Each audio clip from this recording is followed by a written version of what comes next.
How We Heard It, the podcast about music, pop culture, movies, and more, with your hosts, Wayne Bledsoe and Chuck Campbell. Shumai or Sitmai. This is Chuck Campbell with Wayne Bledsoe and John Baker. Okay, that was hello in Welsh. The first one was South Wales. Second one was North Wales. okay. Wales is not that big. I know. It's like every neighborhood has a different way to say everything. So I There don't are know. so many different accents in England, though. Yeah. And English people can identify Yeah. just based on the way they say T's or the Yeah. way, I don't. Yeah, but I've not said hi to Wales before because it shows up under UK. UK's our biggest foreign listenership country, and when you click on UK, then all of a sudden you get the little regions, and I got Wales popped up for the first time. I noticed that. Oh wait, that's a whole other thing I can do. So even though they're under the UK wings. They are Yeah, Wales. but they have their own language and their own alphabet and everything. Their own flag, their own everything. Own culture. Yeah. Have you ever listened to the Super Furry Animals? Part They're Welsh and they sing in Welsh. Oh. Their song titles are all in Welsh. You can't decipher anything. Maybe that's why I couldn't understand them. They're good, but you can't understand them unless you're Welsh. I didn't know. I can't understand people from Boston. Yeah, so, I know. So anyway, we did some time ago. We did an episode on great band names, and that was a lot of fun. And so we're going to kind of swing back into that same territory, but we're going to do great song titles. So we're just like, for whatever reason, we like a song title. And I first thought, well, this is just going to be the funny ones and the weird ones, and there are billions of those. Yeah. But I started thinking, a good song title, it's one that markets the song, it brands the song and all that stuff. And it's very similar to what, Wayne, you and I did with the headlines all the time. Right. And it's the very same thing. It's the first impression a lot of people will have of a band and a song, And so a lot of bands, a lot of the singers, they don't really put that much care into their titles. And they just go with stuff like, Love Song for Bobby or whatever. Well, yeah, go ahead. No. That's what I was thinking about when you brought up this topic. It was like, some of my favorite singles. Like I think the best single maybe the past 30 years is "Hey Ya." Everybody loves "Hey Ya." It's like, well, seeing that title wouldn't make me listen to that song with an exclamation point. Yeah, and I love punctuation in the headline. Well, but it's like most of my favorite songs really don't have pretty significant titles or anything. No, but when we would get CDs or albums in when we're reviewing, you'd look at the song titles, and every now and then you'd see one's like, okay, well, I'm going to listen to that. I'm going to have to listen to this. Yeah. It was funny. Our friend Pete Rizzo, we were backstage with Lyle Lovett one night, and he was giving him his new CD. And Lyle gets the CD and looks at it and says, oh, The Devil Wears Panties. I'm going to have to listen to this one. Yeah. If I saw that, I would have to listen to that. Exactly. If you have a song called The Devil Wears Panties, you're not going to not listen to that. Yeah. Because who knows where that's You've got going a to take curious cell in your brain. You got to know. So, yeah, I'm kind of going for my categories, kind of going with different things, some that are funny, some that are weird, some that are just powerful or descriptive of a good song, just point blank. It's kind of like, when I was talking about headlines for us, the news headlines would just be like 3 killed in interstate pileup, so it's like just very blunt. Right. But it's the features headlines where you had to give it something extra, make people want to come in, make them want to read it, and it's like. You had to figure out what the story was. Right. And what was interesting. And then, so they were far more important, and I think the same goes for song titles. If you know the artist, you know what they give, then you can ignore the song titles and just listen to the music. But if it's a new band you're not familiar with, a singer you're not familiar with, song titles can make a big difference. Yeah. And I did notice in my research that some bands and singers are better at doing great song titles than others. Oh yeah, I actually categorized mine by the artist. Some of mine I actually have categories this time. Yeah. Okay. I did a Oh my fair amount of God! research. Oh, look at you with all those notes! Wow. Okay. I still relied on my usual just think. Yeah. I did fact check with Wikipedia on dates and when things came out or whatever, but it was all just stuff that I thought of. But it ended up, like you said, like For example, Frank Zappa's got a bunch of great song titles. He's the first one on my list. Captain Beefheart's got a bunch of great song titles. And I also then found a whole bunch of albums that describe psychiatric conditions, and they're all kind of from the same time. Oh, okay. Huh. It's weird. I'll just give, this will just be fast. Okay, all right. Psychotic Reaction by the Count 5, 1966. Manic Depression, Jimi Hendrix, 1967. Over, Under, Sideways, Down. That's not really psychotic, but that's the Yardbirds from Roger the Engineer, 1966. And then the other one that fit in there, but it's not from the same time period, was Nervous Breakdown by Black Flag, and that was from 1979. But Well, the 19th Nervous Breakdown by Rolling Stones. I would have gotten there. Brain Salad Surgery by Emerson, Lake and Palmer. ELP, yeah. I mean, that's a great song. I mean, that's a great title for just like, okay, wait a minute. I think did some band do a song called Nervous Breakthrough? I don't remember Nervous Breakthrough. Okay. That sounds familiar to me for some reason when you said Nervous Breakdown. And I just suddenly understood what Nervous Breakthrough meant. It's a take on it. Anyway, I found, I started doing like both of you just, albums and songs I knew and all that. And I thought, well, I know I'm missing some, and I know there could be thousands, but I started looking them up. Mm-hmm. It's like, oh my God, these titles are weird and amazing. And then I started, as I was looking, I thought, these are made up. These aren't even real songs, and these aren't even real acts. Well, when you texted me that, it was like I was starting to think, and trying to think about the real ones that you might think that. I mean, Homer and Jethro's, I've got tears in my ears from lying in my back. Hang on, I had to write it down because I always get it wrong. I've got tears in my ears from lying on my back in my bed while I cry over you. That's great. Well, what I had done is I inadvertently ended up in Reddit, and people thought there were artists saying, give me a song title. In other words, they just wanted song titles that they could just name their songs. Yeah, well, and a lot of writers do that. A lot of writers just start writing down titles, and then they have to think about, okay, what would this be? And they come up with songs. I write songs like that all the time. Yeah. But I've talked to a lot of people who do that, and I think it's a good way to do it. Well, Nervous Breakthrough is Luscious Jackson. Oh, okay. So that's why I knew it. Anyway. Well, I noticed that there's some songs that are just so iconic that the title itself might not have been the most epic title in the world, but the song itself and time has made it such a classic song that the song title is classic. Like, well, good. Tutti Frutti, Little Richard. Yeah, right. And what amazes me about Tutti Frutti is, I mean, here you've got this very outwardly, openly feminist, or not feminine or effeminate gay man singing about Tutti Frutti, and nobody got that. Right. I mean, I'm sure people did get that, but well, I mean, at the times that was not. But he had to adapt that song because it was a filthy song. Oh yeah, yeah, it was Tutti Frutti Good Booty, and it's describing why it was good booty. Okay. And, he was playing it in the studio, and then they came in and said, oh, that's a great song. You can't go with those lyrics, though. And then they recorded it. And then later Pat Boone covered it. Ruined everything. And Little Richard actually liked Pat Boone. Oh, really? Yeah, I mean, I just despised Pat Boone because of what he did to all those rock and roll songs. But right. Little Richard liked him because he popularized his songs. Right. Got him a new audience. Yeah. Just for this category, I'll just quick. Johnny Be Good, Chuck Berry, 1955. Heartbreak Hotel, Elvis, 1956. Great Balls of Fire, Jerry Lee Lewis, 1957. I Walk the Line, Johnny Cash, 1957. Those are all just iconic great songs titles. with great titles. Right.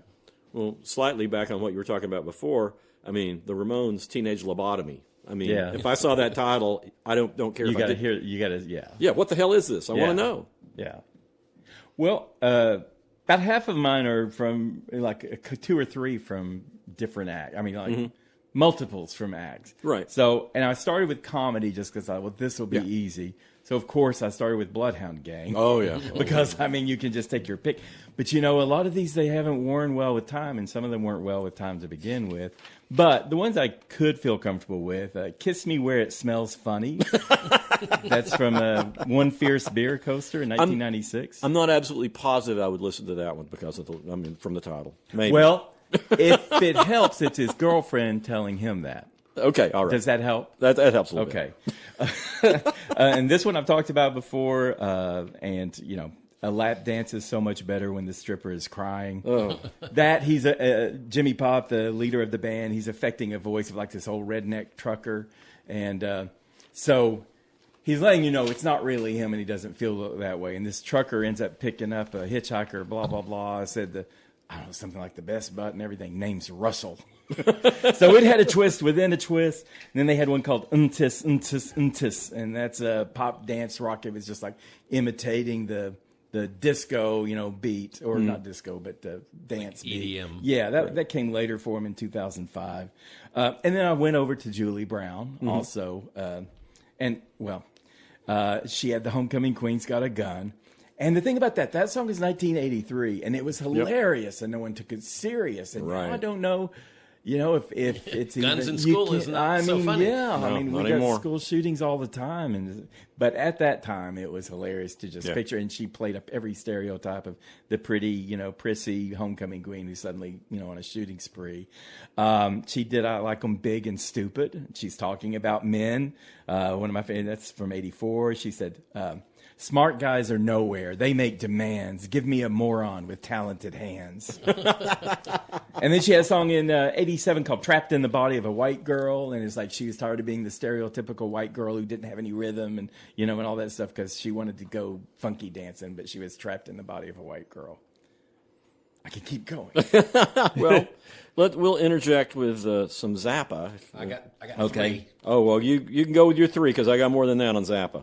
Well, if I hope I don't take the Shake Your Booty Tango from Shake Your Booty, which is him with a Arab headdress, Sheik, Sheik, and then Your Booty is Yerbuti. So, and some people pronounce Sheik as shake, so it's Shake Your Booty. Okay. St. Alfonso's Pancake Breakfast from Apostrophe, and Don't Eat the Yellow Snow also from Apostrophe. But man, there's so many great songs. Well, I went with the first Zappa album I got was We're Only in It for the Money. And it's like somebody had just like, I had a relative who left me these albums, just like, do you want them? And I turned it over and I looked at the title, What's the Ugliest Part of Your Body? And was like, okay, I got to know. And it also had the song, Take Your Clothes Off When You Dance. It's like, okay, you got to listen to that. And then you've got the album Uncle Meat, which has Electric Aunt Jemima, Sleeping in a Jar, and then you go up to Weasels Ripped My Flesh has one of my very favorite Frank Zappa songs, My Guitar Wants to Kill Your Mama. And when you get up to the era that you're talking about, Broken Hearts Are for Assholes. Yep. And then there's the album Ship Arriving Too Late to Save a Drowning Witch, which is a Oh, sniglet. I remember two that triangles. album cover. Yeah. And that's the one that has Valley Girl Yeah. on it. Yeah, but anyway, I mean, Zappa is just like a wealth. Yeah. Every album. So too is Captain Beefheart, and Yeah. I'll list 4. Shiny Beast Bat Chain Puller, which is the title track from Shiny Beast Bat Chain Puller. Puller. How he sings it. My Head is My Only House Unless It Rains. That's from Clear Spot, which is a great record. Big Eyed Beans from Venus is on that one.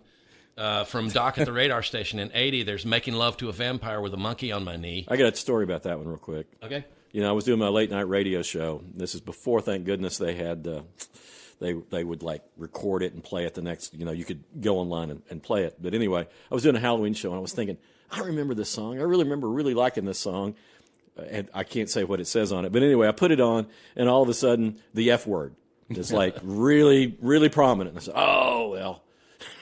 That's it. It's like it's been a good run. No, I thought, okay, that's gone. Nobody will notice it. And then the very next line he says, F God. And I'm like, oh, God. Luckily, it was 3:00 in the morning, and it Doubling was like, down. It wasn't being recorded, and it's like, oh my gosh.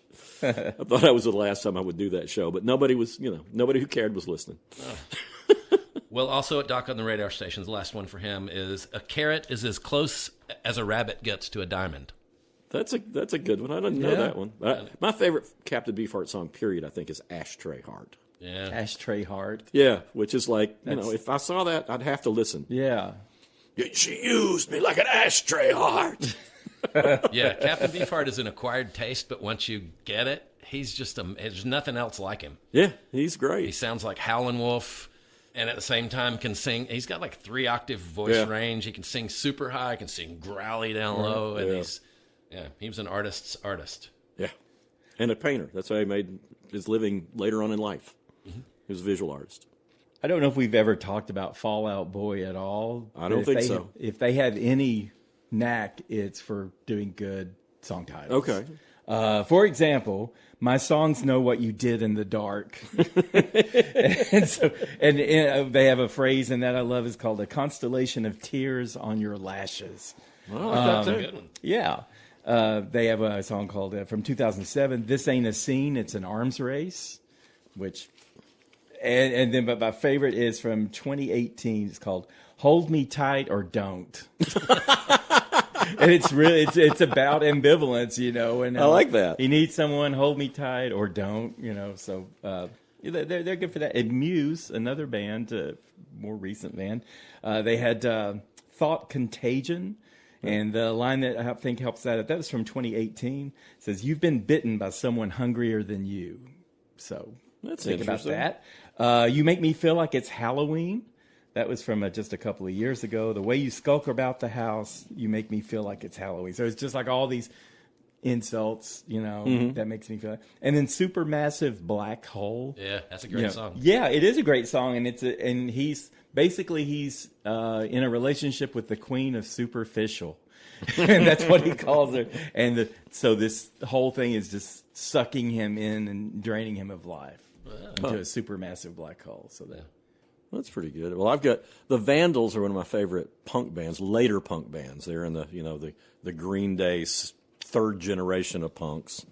But they have a tremendous album called "Look What I Almost Stepped In." and what was it? Well, you have a picture on the cover, drawing on the cover that tells you. Okay. But they have a song on there called "Get a Room," which is about watching a couple making out and just like how sick they're making everybody. They've got on their next album, Hollywood Potato Chip. They have a song I used to play on the radio all the time. It's called "Don't Make Me Get My Fat Lazy Ass Off This Couch." This is the Vandals? This is the Vandals. Okay. It's a great song about a guy who's like blaming everybody else for all his problems and why he's never done anything in his life. It's a great song. And then they've got People That Are Going to Hell. Okay. Is it a list of names? Well, it's people who are going to hell, and you're going to find out when you listen to the song. And it's like, how are you not going to listen to a song that's titled that? Because you want to know who's going to be going to hell. Right. And the last one, and prepare yourself, Chuck. They have a Christmas album called, and one of the songs is "Christmas Time for My Penis." John, you got it? Yeah. I just got to say, I mean, you're going to have to, that entices you to say, okay, I got to hear this. Well, maybe I don't. I don't know. I got 3 that are that I grouped together because they're sort of like cartoonish, or maybe like they've made themselves into a superhero. Right. And that would start with Ziggy Stardust.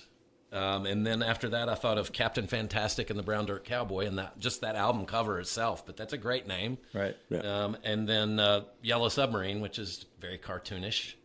Yeah. And, so I thought of those. Yeah. Kind of grouped them together. Yeah.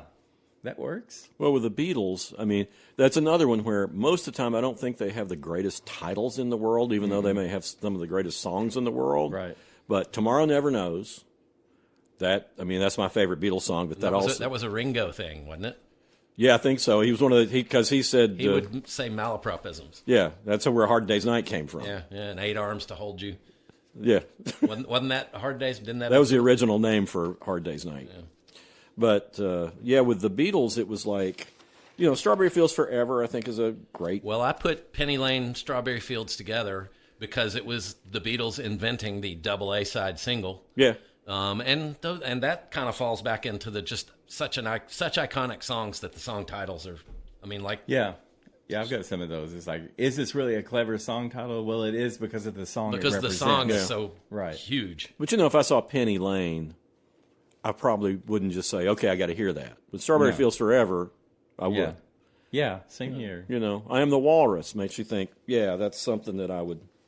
I want to know what it is. Or Lucy in the Sky with Diamonds is like, Yeah. you'd look at that title and think this could be terrible, but this could be something great. Right. It turns out it's something great. Yeah.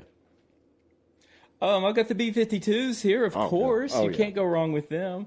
I pulled a few that aren't as common, but Throw That Beat in the Garbage Can. That was from Mesopotamia, which was their third album, and it's kind of a adventure for them, a little bit different than what they normally did. And it has an infectious beat. So, of course, that's the joke of it. And then Girl from Ipanema Goes to Greenland.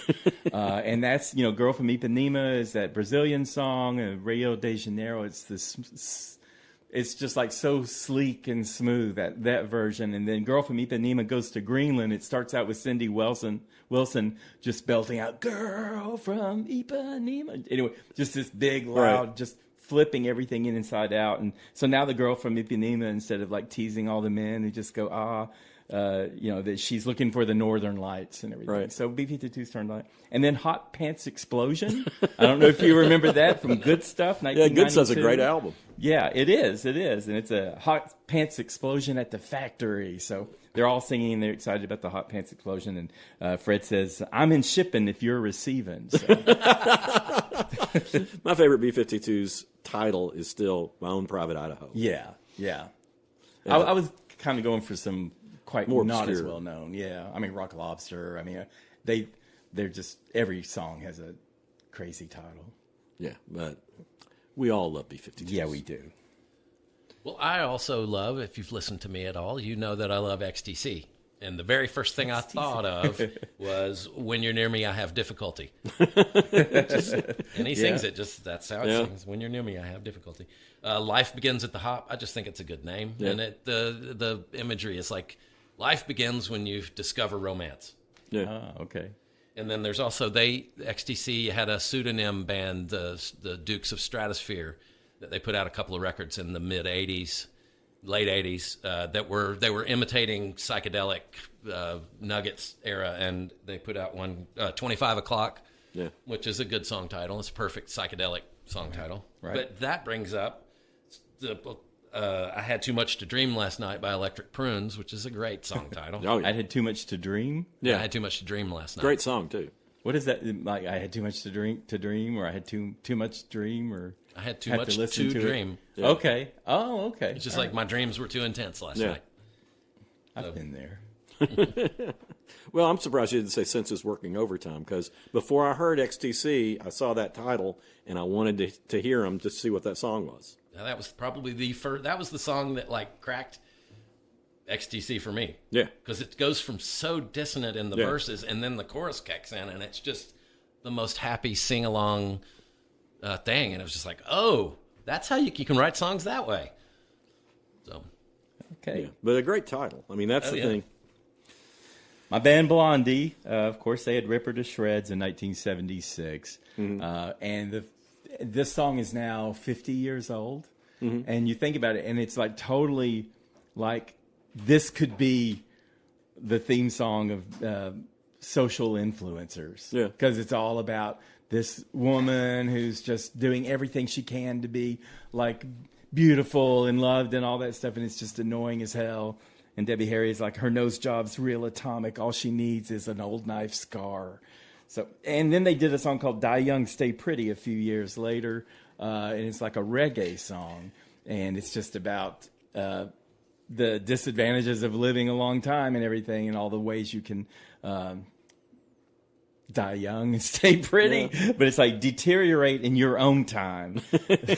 Tell them you're dead and wither away. So, and I was thinking, I've thought Atari Teenage Riot, my little punk band from Berlin, right. I thought they'd be, but I think so many of their songs now would kind of be verboten, like, I'd use German for that. But like the song Delete Yourself, I don't know if that's, and then my favorite song of theirs is Destroy 2,000 Years of Culture, kind of a call to arms. So very descriptive songs, and that's probably got them, on the band list in some places. And then that took me to Nirvana. Yeah. Because, I think Smells Like Teen Spirit is a great title, because Teen Spirit I don't know if they make it anymore. I kind of tried to find out. I don't know. It was a teen-oriented product. It was a deodorant. Yeah. And it's all about teen angst and everything. And then to say that this teen angst smells like teen spirit, I don't know. I thought that was good. Well, it's also I think it's appropriate because you listen to the lyrics and it's like, this doesn't make any sense. Right.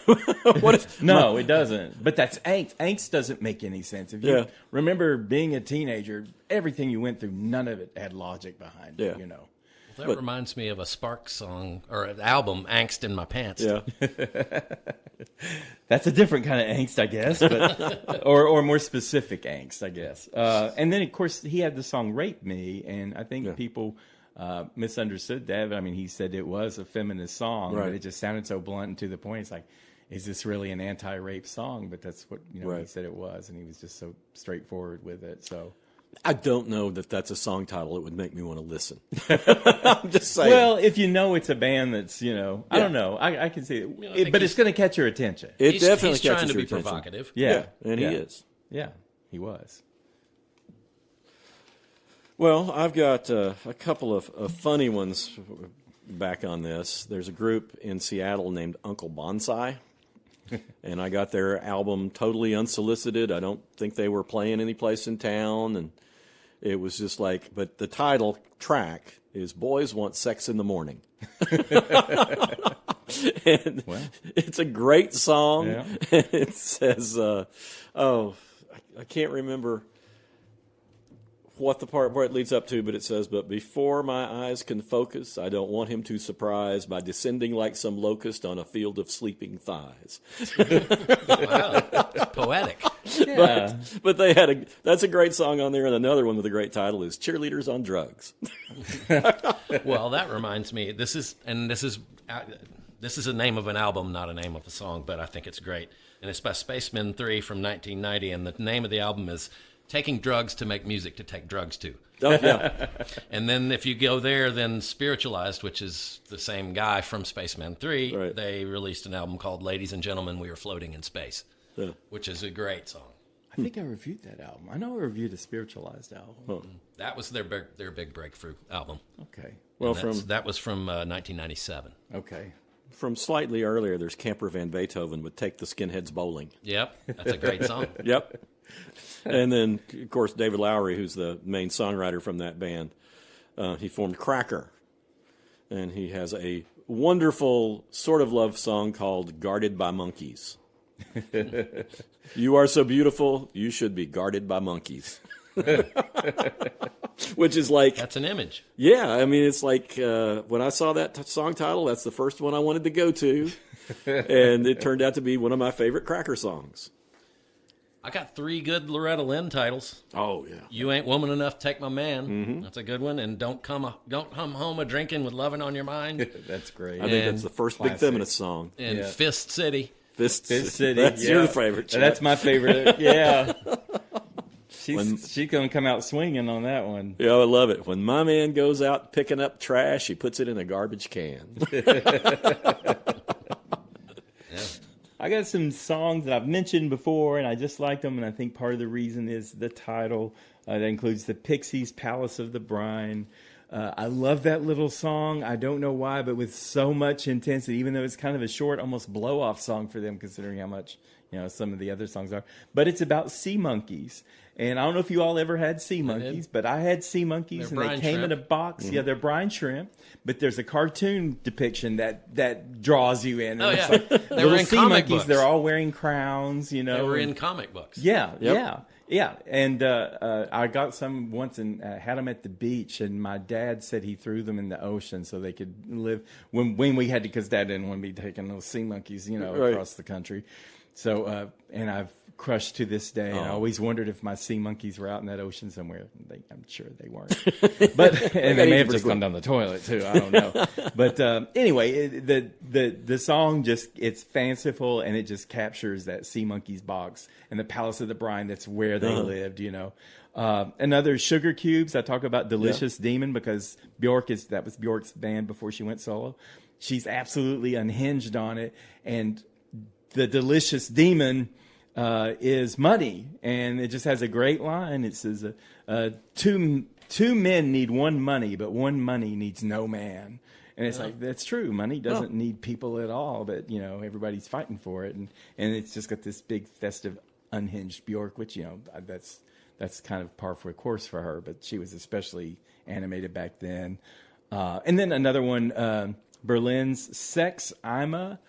And what's intriguing about, if you look at that title, it's the word sex, and then parentheses, I'm a ... in parentheses. And it's like, well, what is that all about? Of course, the song is all about, she's got this Rolodex of fantasy type characters that she can be for some guy she's coming on to. And they go back and forth. It's a guy in her band, and he just says, I'm a man, I'm a man, I'm a man. And in between every I'm a man, she's like something different. She's a virgin. She's a blue movie. She's a whore. Yeah. Am I bi? So she's throwing all that. And it's just like, but I think the title just is intriguing because you got the word sex. Nothing's going to grab you more than that. And then I'm, so it's cool to hear that song, to see where they're going with that. That's good. Well, so me and my wife just in the past several months have taken in a new kitten, and this cat is the most vocal cat. He announces his presence when he walks in the room. You never have to wonder whether Marvin's around or not.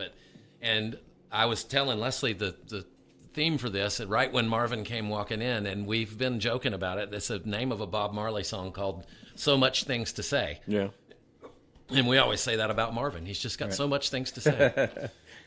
So that's mine. Well, I had to throw in Jane Siberry. Everything reminds me of my dog. I don't know if any song title is ever just instantly, yes, I love that song. I don't even have to hear it. I know exactly what she means, and it's pretty much everywhere she goes and whatever she's doing, everything just makes her think of her dog and think of her dog. And I'm like that all the time. I almost wrote down this, and I know you'll like this song, and I know you probably already do, is Amy Mann, Labrador. Yeah. When she's just saying, I'm a Labrador. I'm just friendly. I'm there. I'm just always happy. Yeah. That's just a great notion. And if you've ever had a Labrador, you know that's what the kind of dog they Labrador are. right now. They're wonderful animals. Yeah. Well, I've always been interested by the Smiths titles for their songs, and I think There Is a Light That Never Goes Out, which is my favorite Smiths song, and I think that's a great title. Right. Because you just have a vision and you want to know what the heck we're talking about. Right. And the other one, which I'm not that crazy about, is Girlfriend in a Coma. Yeah. I know. It's really serious. But it's like you want to know what this song is about. My favorite Smiths is How Soon Is Now. Yeah, and that's another great think title. About those words. How soon is now? It's like, and it's all about, terrible longing and everything. Yeah. So. Yeah, but I think Morrissey always came up with good titles. You're right. Yeah. How about, you reminded me of one, you were talking about Blondie. It was something about die young, leave a health. Die young, stay pretty. That reminded me of the Mountain Goats from their 2022 album, Bleed Out. Wage wars, get rich, die handsome. Yeah. It's a great song, too. Yeah. It's a great album. Yeah. Yeah, Mountain Goats don't get enough love. That guy became a lead singer. He's a novelist, too. Yeah, John Darnielle. Yeah. I got Queens of the Stone Age. Okay. Feel-good hit of the summer. Yep. And the reason I like that so much, mostly the feel-good hit of the summer, of any summer, is some fluffy, catchy pop song, just inane, whatever. And this song, the chorus is all a list of drugs. And that's why it's a feel-good hit, is because it makes you feel good. Yeah, so Josh Holmes just like, I think the entire chorus is nothing but drug names. No, that's the verse. The chorus is always the chorus. cocaine. Yeah, the verse. Yeah, right. But so, but nicotine, Vicodin, marijuana, ecstasy, and alcohol. Yeah.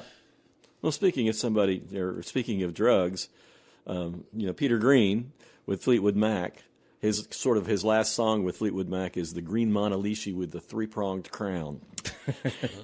And it's a great song, but he was losing his mind at the time he was composing because he was with this crazy band. Well, he was apart from that. He was with Fleetwood Mac, and he had been taking acid apparently, and just was an acid casualty. Yeah, I mean, he went on to make some other good music, and he kind of came out of it. I think he got into a religious cult and all sorts of stuff. He went crazy.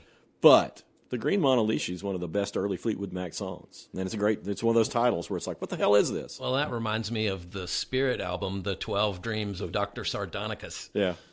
Which is a great record. Spirit don't get nearly enough love. Yeah. Well, Fresh Garbage off that album is just terrific.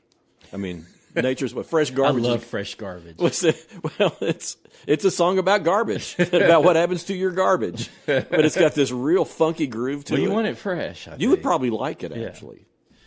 Did either of you think of thank you in parentheses for letting me be myself? Yeah. Sly and the Family Stone. Yeah, you got to check out the spelling of that because FALETTINME, all one word. Right. For letting me. And then B, mice, M-I-C-E. Mice. Yep. Yeah, I remember seeing that when I was a kid and thinking, what the hell is this? And you hear it and it's like, oh, yeah, that's this song. That's what he's doing. I got another one of those that to me is just iconic because the song's iconic. The title itself is not all that wild, but London Calling by The Clash. Because I hear that title and I just think, that urgent guitar thing coming in, that's a killer song, killer album. Yeah. Yep. I'm going to talk about Olivia Rodrigo. I've got to do something on her. So I think Get Him Back. Because if you see that title, Get Him Back, you'll think, does she mean she wants to get back with him, or does she mean she wants to get even with him? Right. And she wants both. And the whole song, she's going back and forth and back and forth. So she's like, she's like, I want to key his car. I want to make him lunch. I want to break his heart, stitch it right back up. I want to meet his mom, tell her son sucks. So I mean, just like the whole song, she's just going back and forth. So she wants to get him back and she wants to get him back. So I thought that was clever, and it symbolizes everything that goes on with that song. We mentioned drugs earlier. I just want to get out The Weeknd's Can't Feel My Face. And that, the whole chorus is, I can't feel my face when I'm with you. And the thing is, it's you think it's a relationship or something like that, but it's also kind of an illusion. He had a drug problem, and I think there are some drugs that make you numb in the face. So if you've taken heroin and you feel numb in the face, don't worry about it. But if being around somebody makes your face numb, maybe you should worry about that. So I got a couple of Dead Kennedy songs. Okay, yeah. Let's Lynch the Landlord from Fresh Fruit for Rotting Vegetables from 1980, and then Nazi Punk's F Off from Plastic Surgery Disasters. Yep. Another great title, 1982. And there's Too Drunk to F off of they had a single of that one. Bob Dylan had some terrible, terrible song titles, including Rating Today Women 12 and 35 that we talked about last week. But also, I mean, he's got things like Hard Rain's Gonna Fall. If you'd never heard that song, I think you'd still want to listen to it from that title. And it's great. I mean, one of his best songs. Tomorrow Is a Long Time. I think it's a really good title. Great song. Idiot Wind. We've talked about that song before. But, he's not the best at song titles, but when he does it, a good one, it's generally great. I saw a lot of when I looked up great song titles, and people are just like naming their favorite songs. Yeah. And it's like, and you see something like Yesterday. It's like, that's not really a great song title. No, it's a great song, yeah. but it's not a great song title. It's just a great song. Right. That's the difference. Well, that's the thing. I mean, that's the whole reason. The way I went into this is, if I just saw this song title, would I want to hear this song? I like that test. That's a good way to. That's a good way to do that. And I mean, like I said, when we would get albums in, that's one of the ways. I mean, if an album came in and half the songs had love in the title, I was not going to listen to that album for a while at least. Right. Like I said, Love Song for Bobby. He's like, yeah, or I Love This, or She Loves Me, or whatever. And it's like, those are just uninteresting. How Deep Is Your Love? Oh, God. There's such uninteresting titles. And when you had somebody with enough creativity, I used to play one song from a band called Lullaby for the Working Class on the radio all the time. And it's called Honey, Drop the Knife. And I would always announce what it was by the tender love ballad, Honey, Drop the Knife. And it's about a guy talking to his girlfriend, and the chorus she's is, got a knife. Honey, drop the knife. Honey, please drop the knife for me. My Uncle Jack, that inspired me to play guitar, had two song titles that he would trot out very frequently. One of them was, I can't get over a girl like you, so get up and answer the phone. And the other one is, I kissed her ruby lips and left her behind for you. Oh my. Okay. Well, that whole love song notion, I want to throw in Selena Gomez. She had a song called Love You Like a Love Song. And it's kind of like weird, and it's real catchy and everything, but it's like, what the hell, Love You Like a Love Song? And in the song, she explains that every beautiful thought has already been sung. Mm-hmm. So she's like, I can't come up with something better, so I love you like a love song, baby. Oh. And it's just real, it's real clever and crafty. I thought that was a good one. But then if you want to go on the flip side, Everclear, I love Everclear. Yeah. Art Alexakis, the ultimate lovable loser. He has a song called "You Make Me Feel Like a Whore," and that's the chorus. And he is just downtrodden, and nothing he does is good enough, and blah blah. And whoever he's with, she makes him feel like a whore, and he just goes over and over. You make me feel like a whore. So anyway, that one will catch your eye. And I'm just random all over the place. I'm going to throw MIA out there. Okay. She's from Sri Lanka, but she moved to India, and this was back in the time when. They were calling all the club songs bangers, and that's a real banger, and that's a real banger. And she did a song called Bamboo Banga, and it's, got all of her own personal, so it is like, India, Sri Lanka, all that kind of imagery or musician and everything. But it's just good because you think, oh, that's MIA, that makes sense.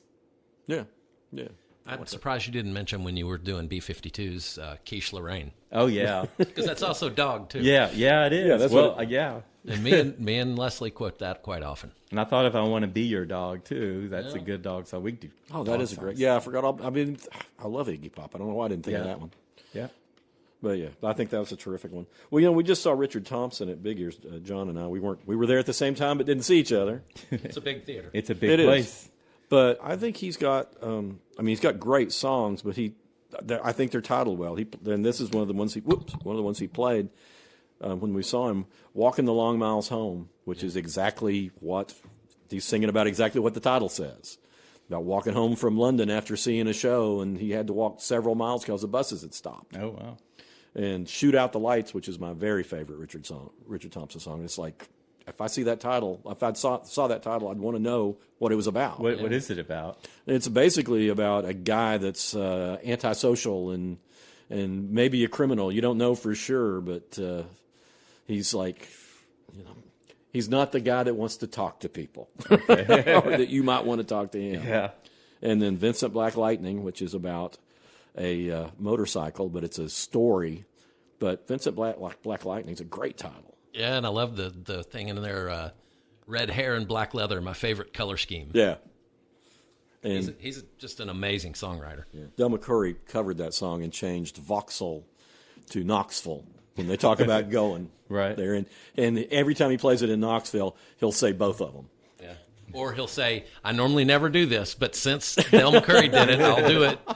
And he's got a song called "Walking on a Wire." That's a great song. It's a great song, but it's like that tells you what, it's about his divorce. Right. And you just feel all the tension, but you get that from that title. He was divorcing his wife, Linda, who they together were a recording couple, and this was their last album. They were going through a divorce while they were making it. So they're basically, they arranged it so that he was in the studio when he was, and she was in the studio when, and they were just writing songs at each other. And the album cover has him sitting in a room with a photograph of her on the wall. She's not even in the picture with him. And then the song that he closed with is "Wall of Death." And if I saw something called "Wall of Death," I'd probably want to know what that song was. Well, and he played "I Want to See the Bright Lights Tonight." Yeah, which is I love that record, and I like that title. Yeah, it's just very. Yeah, he's very good at. Most of this stuff. He writes good lyrics, and he just takes the titles from the lyrics generally. He has a later song that I think is beautiful called "Waltzings for Dreamers." Yeah, this is beautiful. That's a nice. Yeah, and it's a waltz. Yeah, I love a waltz. I love a waltz. Yeah, I love it when just any kind of band suddenly clicks into 3/4 time. 3/4 time. Yeah, I love that. You guys are going to understand what I love about this. I've talked about Chicks on Speed before, and that's like a kind the of band, not just Women on Speed. Well, both. But anyway, this time I'm talking about the band. I think they were formed in Bavaria, but they're based in Berlin. But it's like, and they were from different countries. It's like an all-woman kind of art pop group. They have a song called "We Don't Play Guitars," and all through it, it's like they were going, "We don't play guitars," but they're looking for gaffer tape, or gaffer tape, either way. And but the big trick to this is in the middle of it all. Peaches comes in and she plays a guitar. So she joins in the middle of the song and plays a guitar solo. So they turn it over to, so you're thinking they're just bashing guitars, and they hand it over to their hero Peaches, who's like one of the lead electronic music. So anyway. Cool. A band I used to play in had a song called Making Stuff with Things. Well, I also saw Terry Allen at Big Ears, and he has some great song titles. One of my favorites is Cocktails for Three. So it's like, okay, what are we going to be singing about here? Who are the other two? And then there's one called The Wolfman of Del Rio, which is actually about listening to Wolfman Jack on the radio. Okay. And then his wife, Jo Harvey Allen. I feel really, really bad because I had a song called, or an album called Chippy, Songs from Chippy, which was a play that she was involved in, and Terry Allen and all these other Texas folks were involved in. But anyway, I was telling her how much I love her song, I Blame God, which this is taken from like a 1930s hooker's diary that somebody found, and they made a play out of it from, using some of her words, and one of those was she was blaming God for all her problems. And it turned out it wasn't Jo Harvey Allen who sang that song. It was Jo Carol Pierce. So I complimented Jo Harvey Allen the other day on her song, and it wasn't her song. Oh, no. I hate when that Boo, happens. I hate things like that. Because I always remembered it being Jo Harvey Allen. It's Jo Carol I just Pierce. immediately think of things I've done like that and just shudder and hope people don't realize or never remember, just totally botching something like that. Well, she was on the album with Jo Carol Pierce, but it was Jo Carol Pierce's song. Oh, well. So I feel really bad. You shouldn't feel that bad. Yeah, you've seen her before though, Chuck, because she was in True Stories. She was the lying woman. Okay. Yeah, she's an actress too and a playwright and everything. Okay. But I thought she'd written that song. Well, do you all remember Transvision Vamp from I 1988? remember the name. Do you remember Tell That Girl to Shut Up? I can't remember that song. It's a great song. It's just, you better tell that girl to shut up. You better tell that girl I'm going to beat her up. You better tell that girl, shut up. So that's Is that delivered by a woman or a a woman. man? Okay. Yeah, it's a woman That's telling. a very different thing. Yep. That's true. Yeah, we don't want to be men beating up on women. But We don't want women beating up on men either. don't Well, we don't want violence in general, but in the scales of violence, we certainly don't want. We start with beating children or beating women. Or Okay, all right. But let's just not beat anybody up. Well, how about Paradise joke. by the Dashboard Light by Meatloaf? That's a Yeah. great title Yeah, for a great song. pretty much. I have I'm tried. just not that crazy about I have Meatloaf. tried, but I just can't get to the meatloaf. Yeah. Oh, I love Meatloaf. He was the worst part of Rocky Horror Picture Show. I like him in Rocky Horror Picture Show. Well, Okay. you enjoy that meatloaf. I like meatloaf in general. See, I don't like that. Meatloaf. I know you don't. I just like the artist Meatloaf. I think he's That's okay. A lot of people do. You're not weird. You're not weird at all. I Wayne. just Don't can't worry get, about I it. can't get the fine. image of the fat, sweaty, partially balding meatloaf on stage, just like dripping in sweat. And it's just like, ew. He was thin by the end. He lost a whole lot of weight. Oh. Well, Well, now I'm just sad. No, he's I think he's a pretty happy guy overall. Well, speaking of happy, I love Lizzo's "Good as Hell." And I don't know if you remember that, but it's just a great vibe, very soulful. Maybe her first hit, I'm not sure, but she's just like, she's talking to her friend who's been dumped by a man, and she's saying, if he don't, you walk your fine ass out the door. But that the chorus is, I do my hair toss, check my nails, baby, how you doing? And then the response to that is, feeling good as hell. So good as hell. Perfect response. A couple of real quickies here. I think they're perfect song titles just for the symmetry and the look of it. And that's She Bop by Cyndi Lauper. 2 one-syllable words, 3 letters each. that's a spondy, too. Spondy?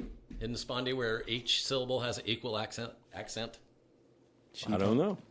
Maybe. Because the word spondy is a spondy. Okay. But yes, and also Drake's Hotline Bling. I thought that was just a really great, the whole thing is the song is about his ex who doesn't talk to him anymore, but then she calls him for booty calls at 3 a.m.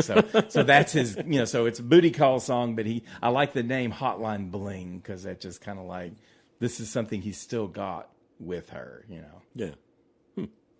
Well, I like that. I was thinking about Elvis titles. The only title I can come up with that I think is just a great Elvis title is Suspicious Minds. Yeah. Mm-hmm. It tells you what it's about, and it makes you think maybe you want to hear it. And it's a great song. Yeah. Who wrote that?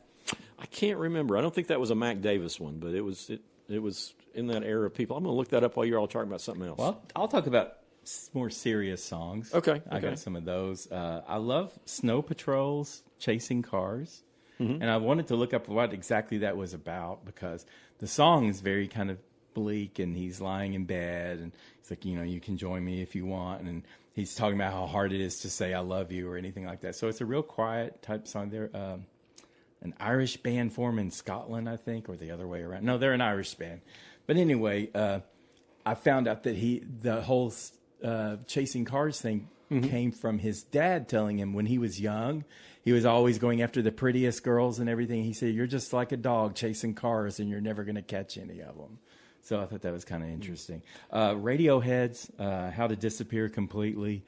That's about disassociation, which, a lot of us have some form of disassociation, and it's just like, that's kind of what it feels like, that you're just kind of disappearing or halfway there or whatever. But I wanted to get into real quick The Forgotten Arm, the album by Amy Mann, and it's a story, it's a concept album, I guess, or whatever. It's a story of this boxer, a retired boxer who's kind of a stoner, addictive, I think it's alcoholism, loser. And this woman comes into his life, and she's kind of this offbeat misfit or whatever. And she, and he comes to realize that she really loves him and everything like that. But the problem is, he's got mental illness too. And the problem is it becomes more and more apparent to her that her love alone isn't enough to save him, and it's not going to save him. And she starts to realize she's also going to lose herself if she stays with him. And there's like this little realization. There are like these 3 songs. One's called The Little Bombs, and it's just talking about, life just sort of empties out, not a deluge, more like a drought. And first the deluge, then the first. drought. Oh, I thought it was not really a deluge, but more of a drought. Pretty sure it's first a deluge, Well, then the drought. let's see if we can find that out. I will find that out because I feel like she was contrasting two and not saying that they both happen. But anyway, that's not even the main song. And then the third song of the trilogy is "I Can't Help You Anymore." Right. And that's where she's just breaking in. She says, it's going to take me under too. I can't fix you, and I'm going down too. But the middle song is the one and this is what I was thinking of the song titles. Right. That's how I knew this story would break my heart. Yeah. And it's just like she's drawing a picture of him, and she looks at the picture and sees how sad his face is, and she's like, my love isn't going to change this guy. No matter how much I love him, it's not going to change this guy. Does that album have the one I was thinking I could clean up for Christmas? Yep. Yeah. That's it. After all that trio that comes up. Yeah, because that's such an addict thing to do. Yeah. To say, I'm going to keep using until Christmas, then I'll clean up. Yeah. All right, I'm going to look up Mark lyrics James. here. Mark James is the person who wrote Suspicious Minds, and he also wrote Hooked on a Feeling and a song I hate, Always on My Mind. Well, I like the other two. I have there's a bunch of really good song titles by Echo and the Bunnymen. Mm-hmm. Lips Like Sugar. That's a great song, and it's a good title. Yep. Bring on the Dancing Horses. Yeah. That's a good one. Bed Bugs and Ballyhoo. They just don't write typical songs. No. Well, it's like Robin Hitchcock, and every title for every Robin Hitchcock song is some surreal thing that just gives you this crazy image, like the man with the light bulb head. Yeah. Things like that. Don't look at him, son. He'll turn you on. Well, it's life just kind of empties out. Less a deluge than a drought. Less a giant mushroom cloud than an unexploded shell. Yeah. So okay. Well, you were right. I guess I heard what I wanted to hear. Well, I like yours too. Well, we have not talked about probably the best song title ever. What? Ain't Gonna Bump No More by Joe Tex. With no Do big you fat remember lemon. that Oh, yes, I song? do. I remember that on the radio. 1977. It was a disco song. It's inappropriate now. 50 years later, we don't talk about, we don't do weight jokes or anything. But the whole chorus was, "Ain't gonna bump no more with no big fat woman," and he just repeated that over and over. And I don't remember people finding that offensive, but it is offensive. If you think about it, it's like, why are we, I don't know. So was Skinny Legs and All. That was his big hit in the 60s. Yeah. And I mean, to be fair, he did suggest that she get a bigger band, too, to bump with. Well, he was just very such a positive. ridiculous. He was positive to the woman with the skinny legs, even though he was giving her a hard time. Well, you brought up Robin Hitchcock, and I got to read off just a couple of these really good ones. Balloon Man, Madonna of the Wasps, Tropical Flesh Mandala, One Long Pair of Eyes. It's really imaginative titles. Yeah. My wife and my dead wife. Yeah. He lives up in Nashville now. Yeah. He's got a new album coming out. Oh, I think one of the most provocative titles, old Simon and Garfunkel, The Sound of Silence. Just if you think about that, the sound of silence, what does that even have a sound to? Yeah. Well, and just on song titles that make you want to hear it. I mean, I think Homeward Bound, it's super simple. Yeah. But it's one of those things that if I saw that on an album that came in, I would want to hear what it was. Yeah, well, that's just evokes a feeling. Yeah, it does. And the song, I saved my oldies for the end because you always start with oldies. Okay, all right. My last one is a Klaatu's 76 song that became a huge hit for the Carpenters, and it was Calling Occupants of Interplanetary Craft. And you think about the Carpenters, and all their song titles were like, Close to You, We've Only Just Begun, kind of those terrible song titles. And for them to come in and do a cover of that it was a bigger hit for them than it was for Klaatu. And everybody thought that was the Beatles. Yeah, it was really... It was the fake Beatles. It doesn't sound that much like the Beatles. But yeah, that's what that was the big rumor. Yeah. Well, all right, I got a few quickies to throw out here. All right. My favorite song, Stardust. I think that's a great title. That was written in 1927. And it's one of those things, if you hear that title, it's like, now it could be like, who knows? But back then, I think it's... of stars. It's very evocative. Paul Kelly and the BC&M Mass Choir... They recorded two different versions. He wrote it, "Stealing in the Name of the Lord." And I love that. And is it like... It's talking about, corrupt preachers who are, stealing from taking people. Your money and giving you salvation. Yeah, and I used to play that on the radio all the time. I love the BC&M Mass Choir's version of it because they really are a gospel choir, and they are just giving it to them. It's great. And Marty Robbins, A White Sports Coat and a Pink Carnation. Which also you got to do the Jimmy Buffett, a white sport coat and a pink crustacean. And then, from Lou Reed, and this was, he got the title from a play, or actually it was a novel, I think, and then it became a play and then became a movie.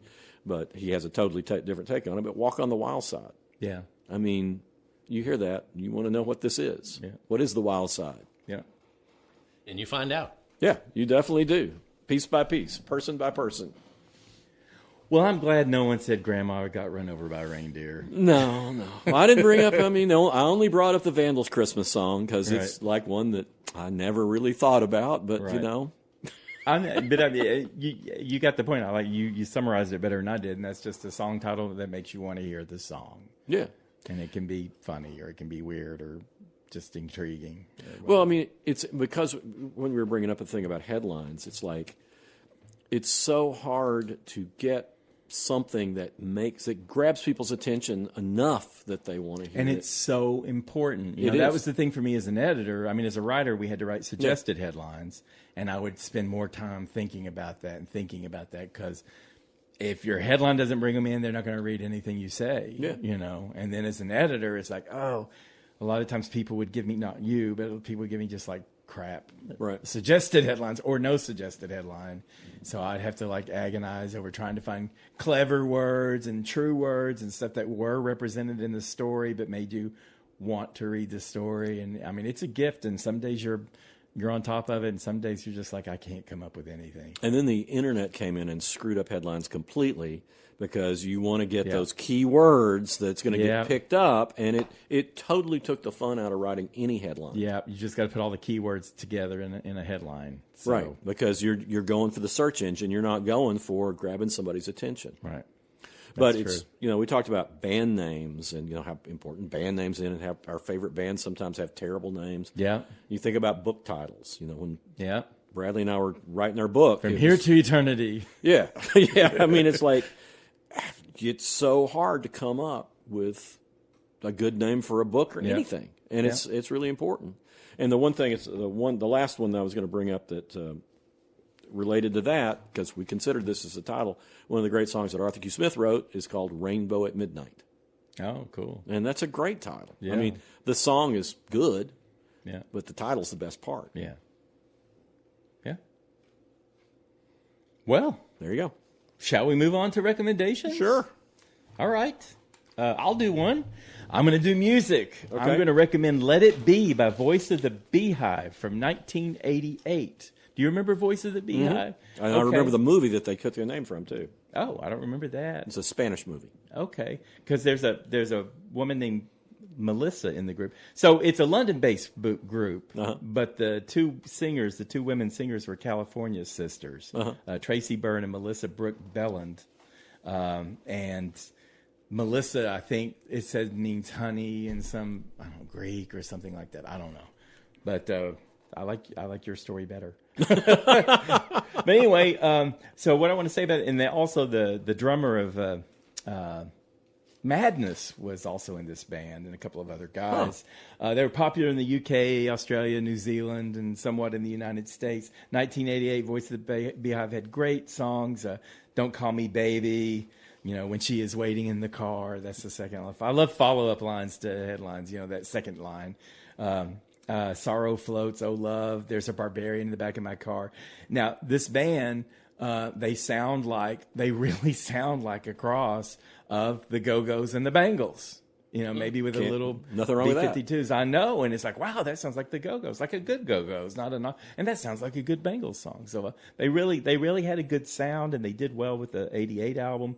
Then it took them till '91 to come out with a follow-up. And we've talked about how if you wait too long, and it was they had a great cover of Lou Reed's Jesus in the U.S. version of the follow-up, the '91 song, and then they didn't follow that up until '96, and that one just fell dead, even though it had a good cover of a song you like, the Partridge Family's I Think I Love You. Oh, wow. So, they just weren't motivated enough to keep the product coming out, but they were Let It Be, and it's B-E-E. There have been a lot of variations on Let It Be. The Replacements Let It Be is great. The Beatles, of course. Of course, if you're Voice of the Beehive, it's going to make sense. But anyway, that was a great little album for a really promising band. And then the Stones put out Let It Bleed. Yeah. My favorite Stones album. John? As Wayne and I have alluded to, we have been attending a very adventurous music festival here in our hometown of Knoxville, Tennessee. It's called the Big Ears Music Festival, and the last concert I saw, that I'd actually watched, was by a Kentucky artist named S.G. Goodman, and she just put out an album in 2025 called Planting by the Signs, and she's from Western Kentucky, and when she talks, you can definitely tell she has a real dry, funny sense of humor. She doesn't smile. She just delivers what she's going to say. But she was talking about, I was out in Idaho, and we got into some real hippie shit. And she said, and I'm not a hippie, I'm a redneck, and they're different. But she's just really funny. She's not too far away from what you would. I told Leslie that she reminded me kind of Waxahachie. I don't know if you've heard them. But it's real plain spoken, but really sincerely sung. And excuse me, S.G. Goodman, Planting by the Signs. Cool. Well, my recommendation is another thing from Big Ears, too. Over the weekend, I saw the Ghost Train Orchestra with special guests performing the music of Moondog. And the reason they're doing that is because they recorded an album with the Kronos Quartet called Songs and Symphoniques, The Music of Moondog, which has Rufus Wainwright and Sam Amidon and Joan as Policewoman and all these different people, many of whom performed with him over the weekend. But I've talked about Moondog before. Moondog was a blind fellow that would stand on the corner of 6th Avenue in New York and pound on a drum and recite poetry while he was dressed as a Viking. And one does. But he was also this incredible composer. He taught him. He was like, they would let him at New York University. He would go in and sit during music classes, and he learned how to compose classical music. And he loves jazz and classical, and sometimes he blends them together. And he specialized in rounds.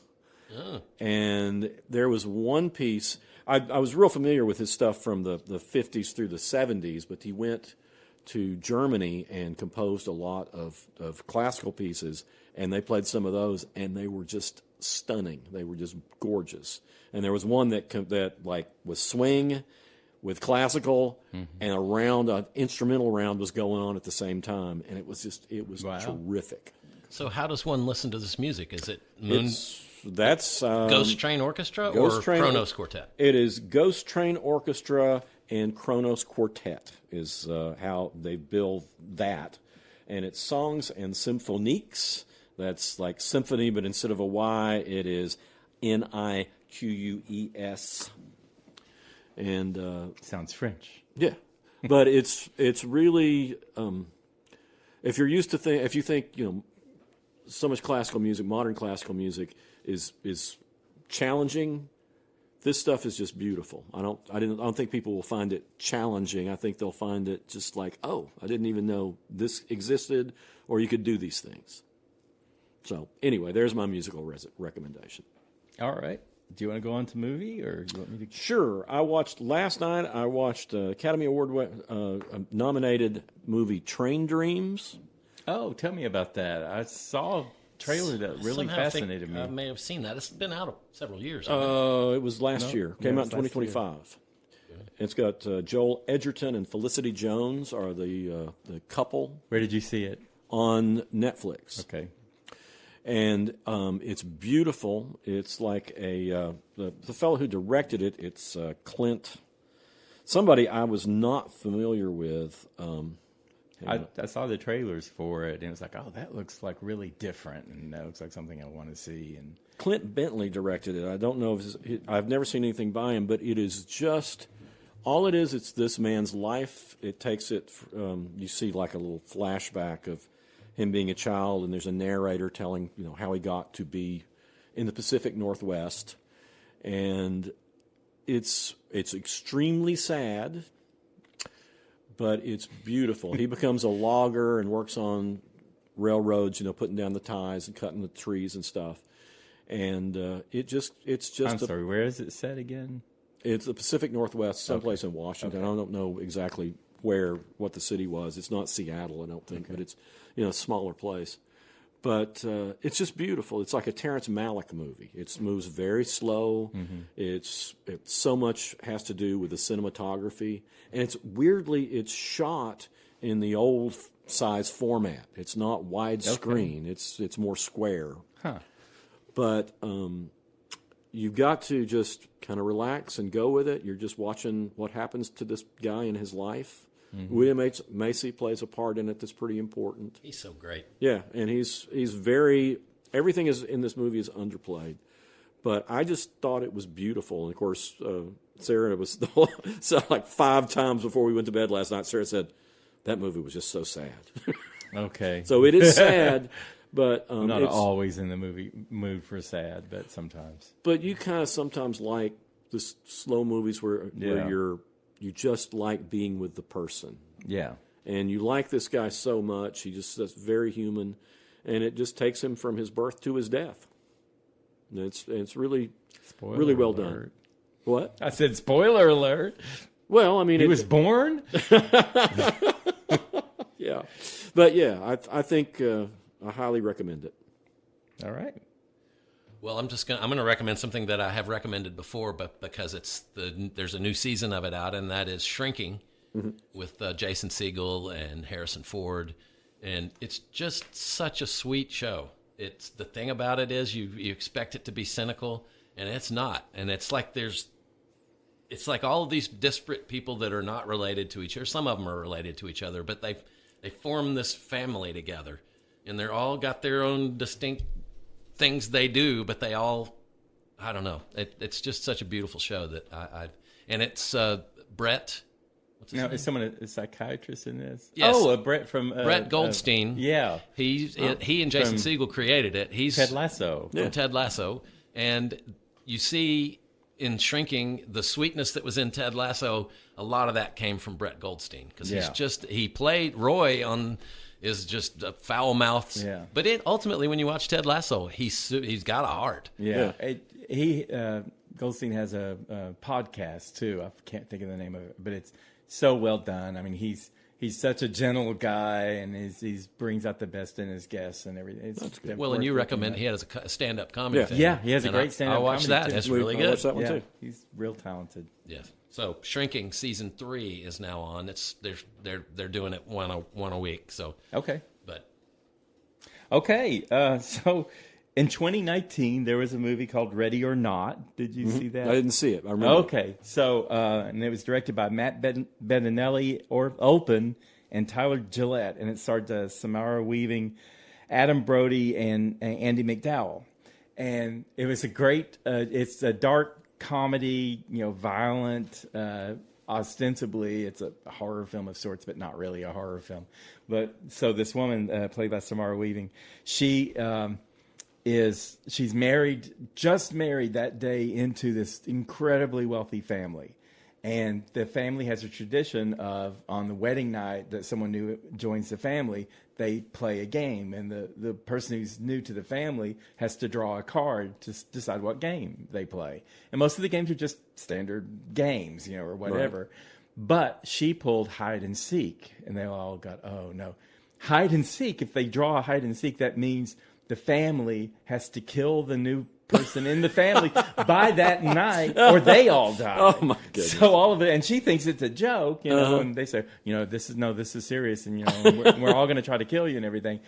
And this Samara Weaving, she's got this fantastic scream that it's like this, and then it like flips up, and it's just great screaming, and she's running around. I think she was in her bridal dress at one point, and trying to kill the family and trying to make it till dawn, because if she makes it till dawn, the whole family dies, and in the most amazing cartoonish way. So, there's a new movie out called Ready or Not 2, Here I Come. And this came out March 20th this year, 2026. Right. And it's Weaving is back. So, spoiler alert, she made it through the first movie.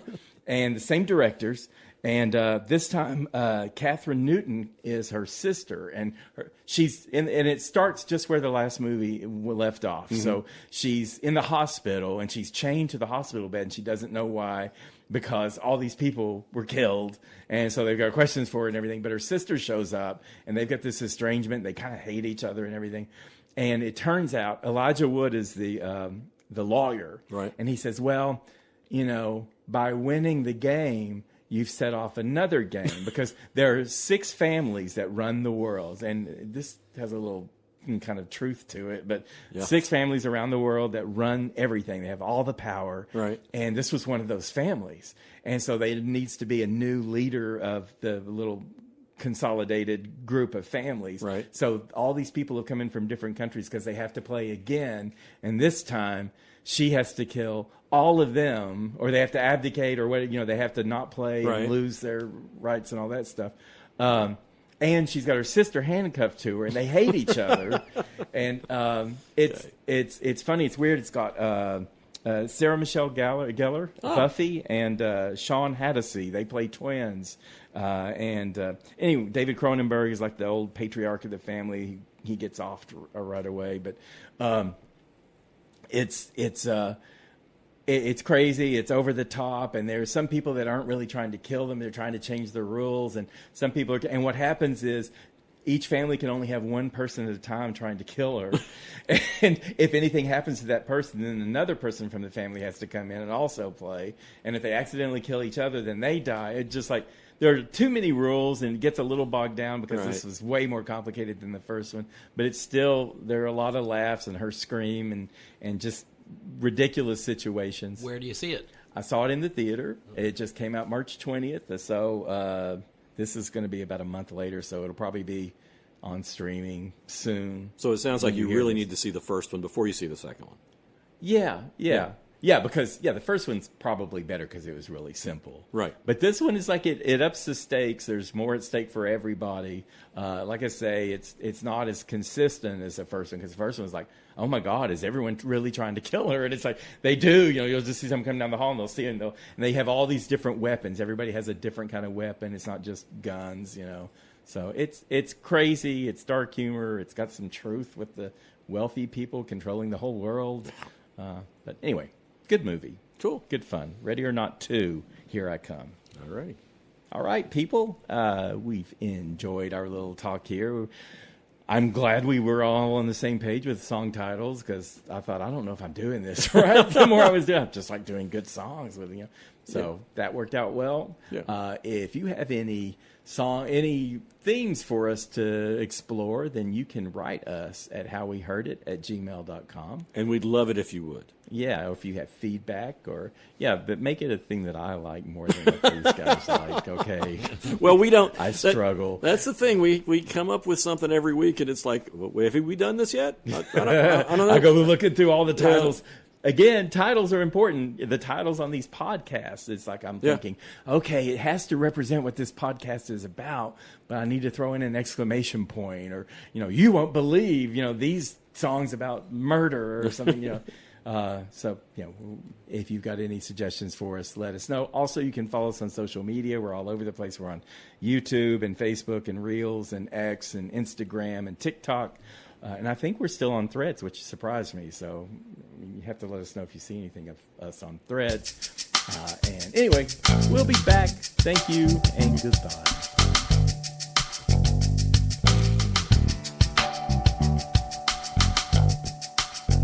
You've been listening to How We Heard It with Chuck Campbell and Wayne Bledsoe, a podcast about music, movies, art, culture, whatever it is that's on their mind. How We Heard It was recorded at the Arbor Studio in Knoxville, Tennessee by me, John Baker. How We Heard It is a Cozy Planet production. If listening to this podcast has given you a burning sensation, then we recommend you sit in a hot tub until your symptoms fade away. If you'd like to reach out to Chuck or Wayne, or even me, you can send an email to howweheardit@gmail.com. So thank you for listening, and come on back and we'll have another episode for you next week.